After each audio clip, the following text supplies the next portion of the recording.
Assalamualaikum warahmatullahi wabarakatuh. Waalaikumsalam.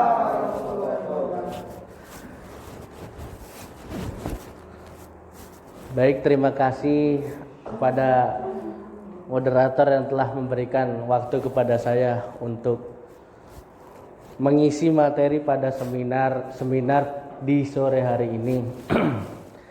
Ya, saya perkenalkan dulu, nama saya Muhammad Rifki Hazami dari kelas PAI B semester 6. Yang saya hormati kepada dosen pengampu mata pelajaran KWU Trainer yaitu Pak Jumari, dan kepada para hadirin yang mengikuti acara seminar di sore hari ini, kami ucapkan terima kasih.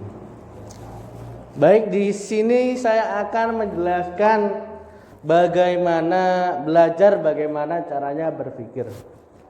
Berpikir sendiri itu apa? Berpikir yaitu bagaimana cara kita untuk mengetahui materi-materi yang belum kita pelajari sebelumnya. Jadi bagaimana belajar berpikir itu?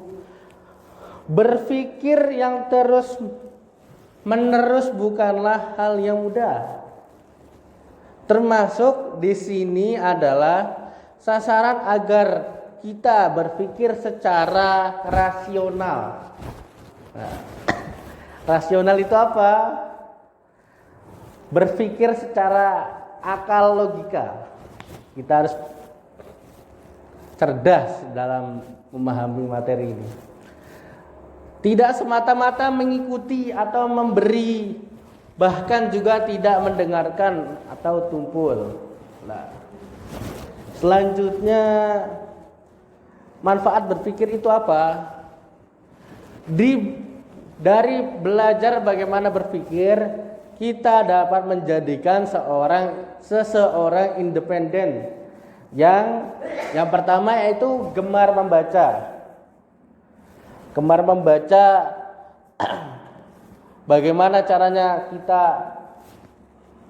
mendidik anak untuk gemar membaca? Kita didik dari kecil untuk tidak bermalas-malasan. Nah, faktor utamanya di situ. Jika dari awal kita salah mendidik atau anak kita terjerumus ke suatu lingkungan yang buruk, di situ biasanya anak kita bakal malas. Nah, yang kedua, selalu belajar.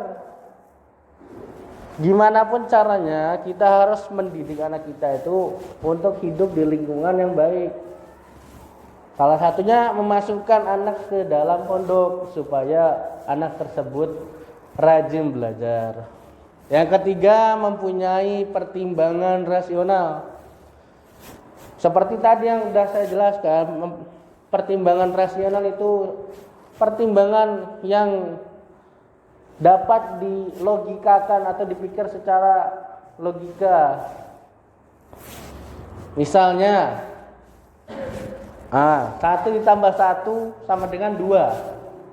Nah, seperti itu berpikir rasional, sudah jelas karena sudah ada yang membuat cara pertambahan seperti itu. Yang keempat, tidak emosional untuk tahu segala sesuatu.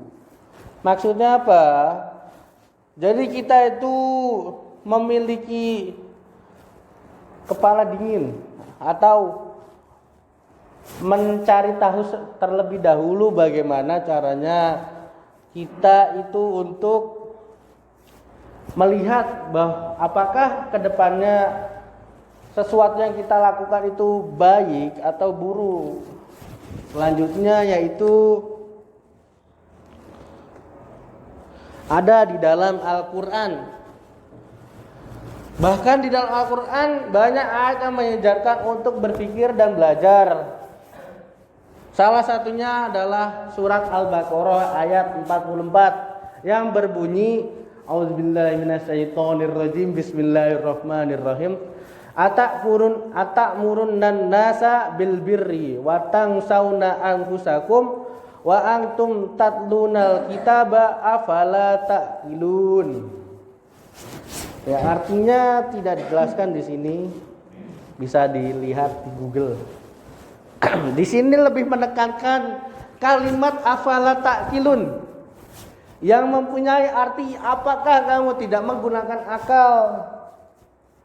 Jika di sini tuh ini merupakan contoh ungkapan teguran dari Allah, mengapa kita harus memiliki akal untuk belajar, untuk menjadikan kita sebagai pembeda dari makhluk-makhluk yang lain seperti hewan atau binatang yang tidak memiliki akal. Jika kita memiliki akal tapi tidak digunakan untuk berpikir, apa bedanya kita dengan hewan? Seperti itu, teman-teman. Dan kita menjumpai tidak hanya sekali di dalam Al-Qur'an, masih banyak lagi contoh-contoh ayat di Al-Qur'an yang lainnya tentang belajar untuk berpikir yang tidak saya bisa jelaskan satu persatu di seminar kali ini. Lebih dari sekedar teguran dan suruhan tentang berpikir, banyak pula ayat yang berupa tentang berpikir. Misalnya yang pertama, berpikir bagaimana unta atau hewan diciptakan. Sudah banyak para ilmuwan mengetahui asal muasal hewan itu diciptakan dari tahun berapa dan musnah atau hilang di tahun berapa atau sudah matinya tahun berapa. Yang kedua, berpikir bagaimana langit dibentangkan.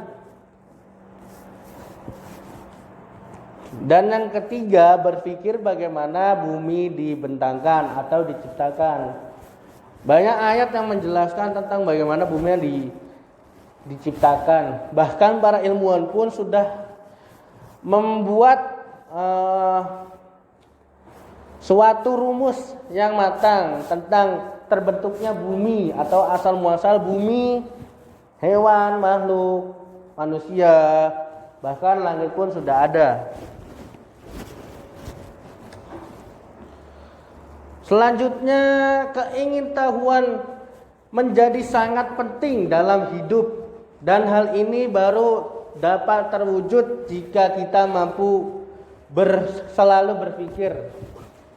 Maksudnya, keingintahuan itu menjadi faktor pertama untuk kita belajar, ingin mengetahui caranya berpikir. Keingintahuan itu sangat penting di dalam belajar ini.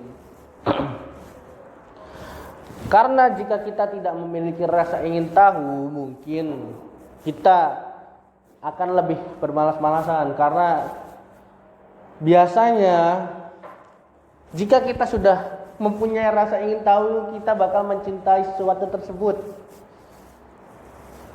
Jika kita ingin tahu isi di dalam Al-Quran, otomatis kita bakal mencintai suatu kitab yang bernama Al-Quran itu. Bahkan jika kita sudah mencintai seorang wanita, ataupun seorang wanita sudah mencintai seorang pria, maka dia pun memiliki rasa ingin tahu yang sangat dalam. Nah, makanya di situ itu sangat penting, rasa ingin tahu sangat penting dalam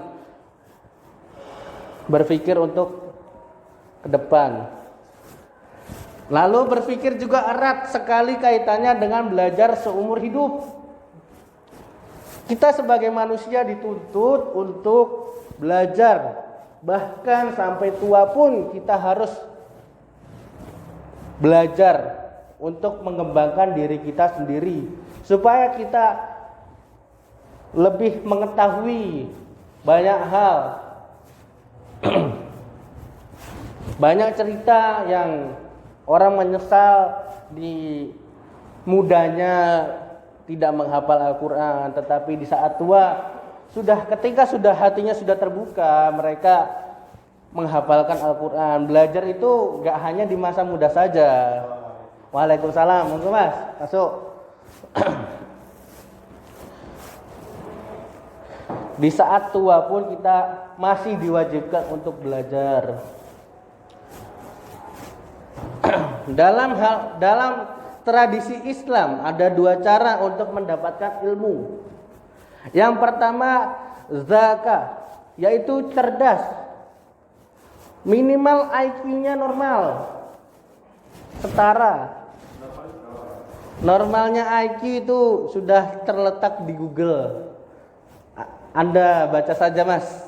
Artinya hazami apa Mas sama zakat? Hazami gimana Mas? Hubungan zakat dengan hazami itu apa Mas? Mungkin dari hazami itu nama saya sendiri ya, mungkin tidak ada hubungannya dengan kalimat zakat. Yang jelas orang tua saya memberikan nama hazami itu dikarenakan ada salah satu ulama di Jakarta, yaitu Kiai Syekh Syafi'i Hazami. Kemudian bapak saya memberikan nama tersebut pada saya. Begitu Mas? Ya, seperti itu Mas.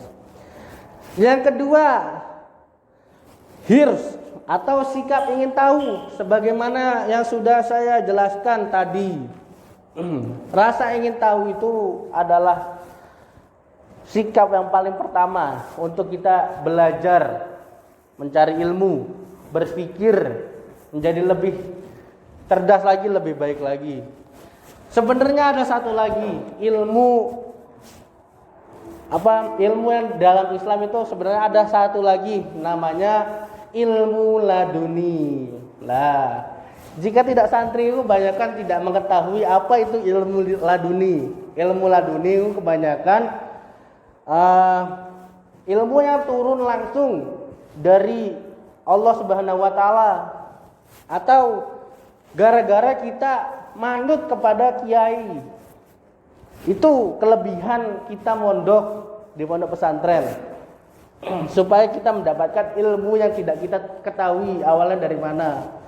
Yang jelas dari kita memondok, mengabdi kepada kiai, kita akan mendapatkan barokahnya dari beliau. Nah, sebenarnya masih ada satu lagi yang saya lupa mengisi ilmu, yaitu ilmu laduni. Lah, terima kasih.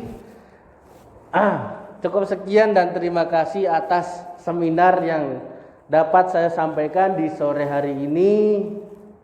Kepada teman-teman yang hadir di dalam acara seminar sore hari ini, saya mengucapkan banyak terima kasih dan memohon maaf sebesar-besarnya jika ada kata yang kurang berkenan. Kurang lebihnya mohon maaf. Wabillahi taufik wal hidayah. Wassalamualaikum warahmatullahi wabarakatuh.